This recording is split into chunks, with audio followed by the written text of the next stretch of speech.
பிரியமானவர்களே, இயேசு கிறிஸ்துவின் நாமத்தினாலே உங்களை இந்த நாளிலும் கூட நான் வாழ்த்தி ஆசீர்வதிக்கிறேன். இந்த நாளிலும் கூட ரோஷேல் பிளெஸிங் குறித்து, ஆசீர்வாதத்தை குறித்து நான் உங்களோடு கூட பேச விரும்புகிறேன்.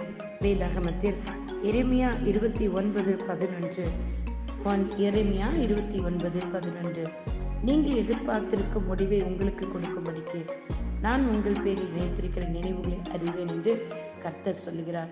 அவைகள் தீமைக்கல்ல, சமாதானத்துக்கு ஏதுவான நினைவுகள். அருமையானவர்களே, தீமைக்கல்ல, சமாதானத்துக்கு ஏதுவான நினைவுகள். கோஷேனின் முக்கிய காரியங்கள் என்ன என்று பார்த்தா, தேவன் அவர் நம்மளுடைய நம்பிக்கையாய் இருக்கிறார். நீங்கள் ஒவ்வொருவரும் அதிகாலை எந்திரித்து இரவு தூங்குறவரையும் நீங்கள் நம்பிக்கை யார் மேல் வைத்திருக்கிறீர்? பிதாவாகிய தேவன் மீது வைத்திருக்கிறேன், கிறிஸ்துவாய் இயேசுவின் மீது வைத்திருக்கிறேன். இந்த நாட்கள்ல உங்களுடைய சூழ்நிலைகள் மோசமாக தோன்றலாம்.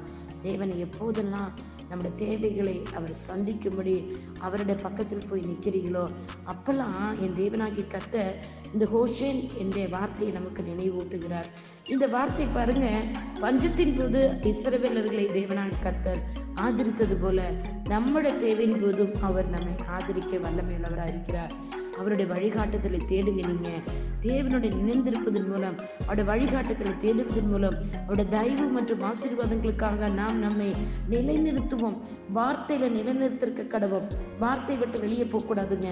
யோசேப்புடனாக இஸ்ரவேலர்களின் உறவு, அவருடைய நல்ல வாழ்க்கை தொடரும்படியாக, நல்ல உறவுகள் தொடரும்படியாக ஒரு முக்கிய பங்கை இந்த இடத்துல தேவனாகிய கர்த்தர் அவர்களோடு கூட ஒரு உறவை வைக்கும்படியாக இந்த வார்த்தையை அந்த தேசத்தில் இந்த பெயரை வைத்து, ஓஷேன் என்கிற அந்த தேசத்திற்கு இந்த பெயரை வைத்து அந்த இடத்தில் வைத்து அவர்களை ஆசீர்வதிக்க விரும்புகிறார். தேவனுடைய முன்னில பாதுகாப்பை குறிக்குதுங்க. அந்த கோஷேன் என்று சொன்னா தேவனுடைய முன்னில் நமக்கு பாதுகாப்பை குறிக்குது.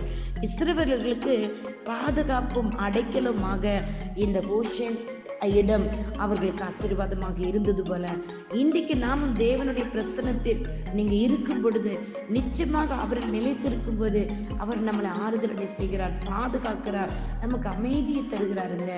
இஸ்ரவேல் ஜனங்கள் பாருங்க, யோசேப்பின் தகப்பன் சகோதரர்கள் அங்க வந்து அமைதியாயிட்டாங்க, ஆறுதல் அடைகிறாங்க, பஞ்சத்திலிருந்து அவங்க விடுதலை ஆகிறாங்க. இன்றைக்கு இந்த வார்த்தையாக இந்த கோஷேன்ங்கிற இந்த வார்த்தை வேதத்திலிருந்து எடுத்து நீங்கள் தியானிப்பீர்கள் என்றால், என் தேவனாகிய கர்த்தர் உங்களுக்காகவே ஏற்கனவே முன்குறிக்கப்பட்ட ஆசீர்வாதங்க இது. அதுதான் அவர் சொல்லுகிறார், நான் உங்கள் பேரில் நினைத்திருக்கிற நினைவுகள் தீமைக்கல்ல, அது சமாதானத்துக்கு இதுவான நினைவுகள். ஏற்கனவே முன்குறிக்கப்பட்டது, தீர்க்கதரிசி நிறைவேறும்படிதான் கோஷேன் தேசத்திற்கு யோசேப்பும் தகப்பன சகோதரர் வர வேண்டும் என்பதற்காக இதெல்லாம் நடந்தது போல. உங்களுடைய வாழ்க்கையில் எது நடந்தாலும் நன்றி சொல்லுங்க. என் தேவன் என்னையும் என் குடும்பத்தையும் கோஷேன்கிற பட்டணத்தில் கொண்டு வந்து வைத்து நான் இருக்கிற இடத்தை கோஷேனை மாத்துவாரு. அந்த கோஷேன் பிளெஸிங் எங்களுக்கு உண்டு என்று சொல்லி விசுவாசிப்பீர்களா? கர்த்தர் உங்களை ஆசீர்வதிப்பாராக. உங்களுடைய சகோதரி evangelist Sheela Rosario. God bless you all. Amen. Amen. Amen.